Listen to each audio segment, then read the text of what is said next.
Ишгалжилер махкемеде Сахиба Бурханованын иштирагын темин этмегени үчүн махкеме топлашуу башка күнгө калдырылды. Ахмеджеттин Киев район махкемеси Ахмеджеттин Дубки касабасында ФСБ хадимлери тарафынан атып өлтүрүлгөн Өзбекстандан саясий качак Наби Рахимовдун умур аркадашынын адвокатлары Русия таккачыларынын аракетсиздигине каршы берген шикаятын бакмак керек эди. Чүнки майысынын 11-ден бери ишгалжилер Наби Рахимовдун жесетini дефин этмек үчүн бермейс. Анкидерсин аледа тақиқат әрекетлері кечириле экен. Ама Курантанын якынлары кайд эткенине көрө, уну өлдүрместен эбел азапларга угратканлары үчүн жесетini бермеге ашыкмайлар.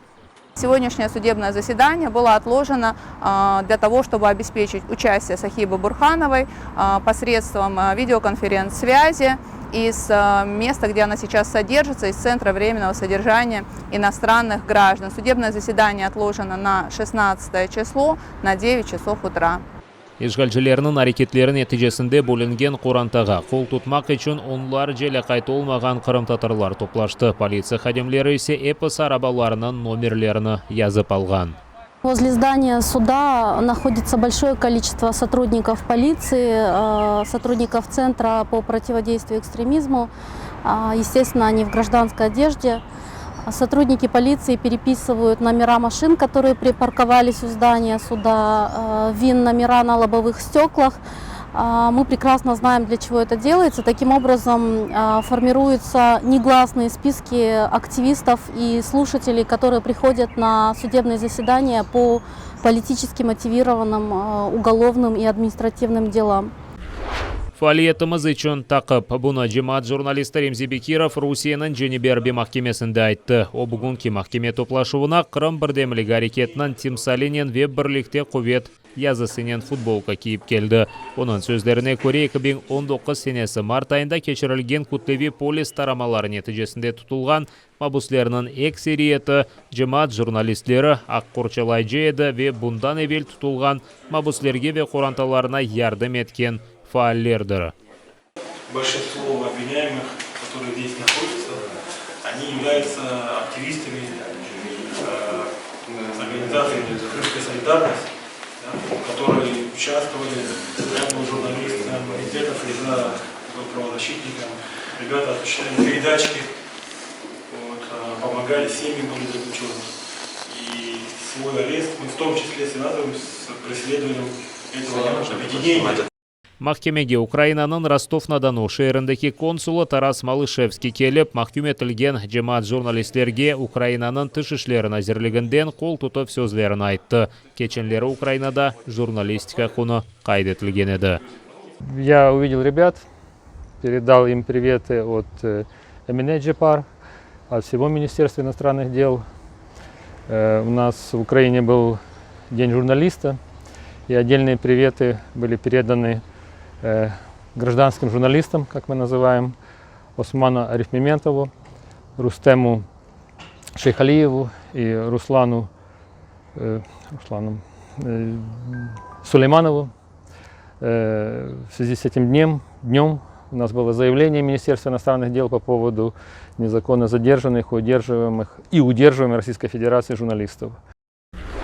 Сиясет ве зекет акканда субет үчүн терроризмде кабаатлануу. Кечкен сене июльнын 7-синде буюк онларда якаланып Хизбут Тахрирге алакасы бар деп терроризмде кабаатланган Эмиль Зиядиновдун давасы чечебесинде кабаатлайчы тарафы меморандум весикасын айдыңлаткан. Лекин терроризм ве Русияда акимиятына күчнен запт этмейин тылуу аккында эч бир делил жок. Тек сиясет ве диний мевзулар аккында лаф эткен айтылмакта. Ама такыкат укумнен субет кечиргенini де белгилеп оламады. Onun için bu dava boyunca o bir özü mahkum edilmekte. Прокурор зачитал нам справку меморандум, из которой мы, кроме как о мировой политике, о странах ШОС и о том, что закят является фардом для мусульман, ничего не услышали. И вот в этом, да, ссылаясь на это все, они обвиняют моего мужа, моего супруга Эмиля в свержении власти, в организации, террористической организации, да, то есть не имея никаких доказательств, кроме вот о том, что просто разговоры о политике и ничего более. 900 вакцина дозасы, милли телекеслік ве бияз сарайға Вьетнаме. Украина ве Америка Бірлешкен Девлетлерінің президентлері Байден, Путин иле көрішместен евел телефоннен музакире кечірді. Америка ве Русия президентлері июннің 16-сында Женевада көрішмелі. Бияз сарайда қайдеткенлеріне көре Джо Байден, Владимир Зеленскийге Америка Русия тежавузы девам еткені вақыт Украинаның топрақ бұтынлігі тікленмесі үшін ярдым етмеге девам етежегіні білдірген. Екі президент яз девамында Вашингтонда көрішіп кечірмек аққында келішті. Вони довгий час обговорювали взаємини США та України. І президент Байден зміг сказати президенту Зеленському, що він буде твердо відстоювати суверенітет, територіальну цілісність України та її прагнення. І він також сказав президенту Зеленському, що з нетерпінням чекає його візиту до Білого дому тут, у Вашингтоні, цього літа після повернення з Європи. Ишгалжилер Луганская қасабасы янында Украина арбелері позицияларына 82 калибрлы майынларнен ұжым еткен. Лебединская жеварында танқа қаршы граната атыжы тіртібатлары қоланылған. Украина арбелерінің қаршы атеші провокацияларына тоқтатқан. Бізім арбелеріміз арасында ғайыплар yok. Истихбарачылар есе душман күчлері ишғал етілген территорияларда арбит әлімлер кечіргенні қайдетмеге девам етмекте. Зокрема, з 7 червня у з'єднаннях і частинах 1-го та 2-го армійських корпусів проводиться тиждень мобілізаційної готовності. Окупантами проведено оповіщення особового складу мобілізаційного резерву та розгорнуто об'єкти навчально-матеріальної бази для проведення заходів. При цьому так звані військкомати противника письмово попередили резервістів, які призиваються для участі у проведенні заходів, що у разі несвоєчасного прибуття на пункти збору їх буде притягнуто до суворої відповідальності.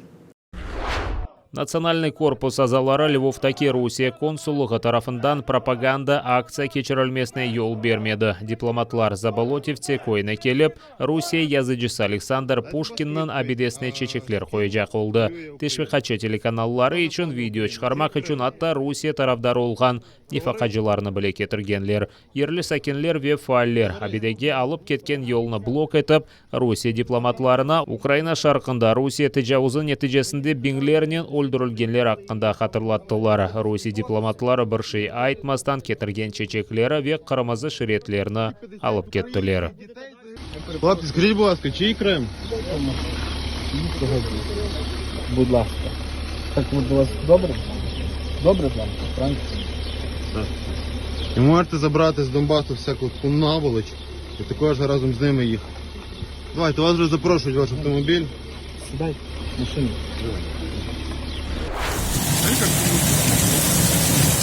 Бурчак иле күчлі яғмыр нәтижесінде Кереч ве etrafында олған көйлер Венецияға чевірілді. Күндевамында Ярмаданның шарқында яғанақлар нормасынан ярысы түшкен. Күчлі ел тереклеріні йыққан. Нәтижеде Керечнің бір қач соқағы электрикасыз қалған. Соқақларда су севиесі тыс севиесіне қадар көтерілді. Арабалар есе соқақлар бойы қайықлар кібі кетмеге мечбур еді. Парализуется дорожное движение, но вот все равно автомобилисты пытаются преодолеть эту водную преграду. Не всем это по силам. Вот мы видим, белый автомобиль уже приехал, больше никуда не поедет, залило. Керечтің меркези Ленина соқағы да өзенге чевірілді. Ишгалжилерінің полис бөлігі де су қыршауына түшті.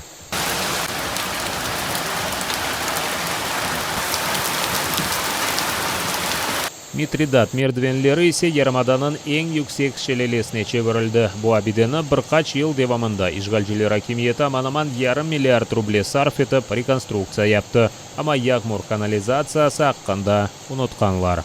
Күчлі яғанақлардан Ишгалжилер құрған Таврида yolының қысмы да сув түбінде қалды. Трассанан $0,5 километр қысмына кірлі сув қапылап алды. Чоқ вақыт девамында отар қалмады. Yol қайде бозылулары иле құрылғаны Ишгалжилер yolбашысы Сергей Аксенов біле таныды. Друзья, Таврида, ё-моё, а мы немножко тонем. Керечнан бір қач чоқ қатлы евлерінен дамлары да сағанақларға даян алмады. Табанлардан су ақы башлады. Кирова соқағында есе бұтын 10 қатны біле су басқан. Қызмет еткен шіркет есе ярдым бермейжек екен. Я вот на одном месте я сижу, и вот столько воды я тут с одного кусочка выгрела. Эң чоқ Чурбаш, Приозерная койы зарар көрді. Күчлі яғанақлардан сон су бенттен кечі башлады. Ең азындан 18 азбар ве евіні су басты. Су азбарларға топрақны да юып кетірді. Машиналарны есе тракторларнен чекіп шығармақ керек oldu.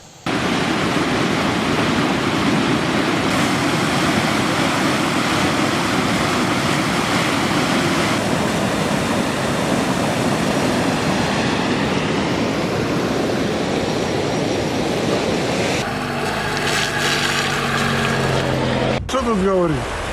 Вода пришла, большая вода. Уже 3-й раз приходит.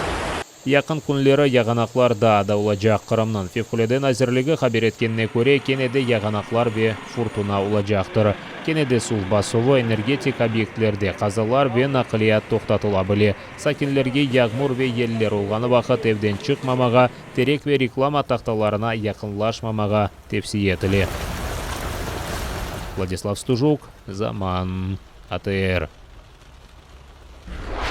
1602 яңа коронавирус хастасы кечкен күн девамында Украина қытасында таздықланды. Учте бірі Киевде евел хасталанған 6751 кіші түзелген. 118 кіші хасталықны еңі поламаған. Сағлық назірлігі сары зона için олған сыңырлануларына емшатты. Украинаның эпосы вилаятлері шымды сары зонада bulunмақта. Кинотеатр ве медениет мойстелері 75%ға қадар тола біле. Дискотека ве клублар, отель ве хостеллар чалышы башлайжақ. Авиахане ве ресторанлар геже күндіз чалыша біле. Қырымнан ишгалжелер акимиеті вақты олғаны кібі стабиль рақамлар білдіре. Хасталарының сайысы 100-ден біраз зияде. Кечкен күндевамында 134 инсанда COVID-19 хасталығы таздықланған. 7 кіші чин вирусыны еңіп оламаған. Тежавуз же девлетте Украина футболчыларының урбасыны бегенмегенлер. Русия девлет думасында Украинаның жейма тақымы Евро 2020 футбол ярышында иштирак етежек урбаны ясақ етменге талап еттілер. Сарымавы форманың esas элементлері Украина харитасы, элбетте ишғал етілген Қырымнен берабер. Яңартылған киімде Слава Украине ве Героям Слава язылары да бар. Бойле шекілде Қырым вақтынче ишғал етілсе де, ама Украинаға айыт олғанны көстерділер. Бойсе русларны пек ачулатты. Руси Девлет Думасында бұл провокация деп УЕФА бұл киімні ясақ етмесіні талап етілер. Веатта Русия бұл футбол ярышындан чыға біледілер. Ләкен федерация эпсі талапларны рет етті. Украина жима тақымынан баш идманжысы Андрей Шевченко қайдеткенне көре, Русияда олған фікірлерге құлақ асмай, esасы Украинада бұл форманы бегенделер. На Украине настоящие прорывы. Украинский футбол празднует перемогу над москалями. Футбольную форму от лучших украинских дизайнеров с нашим Крымом и нацистским лозунгом УЕФА допустила до чемпионата Европы.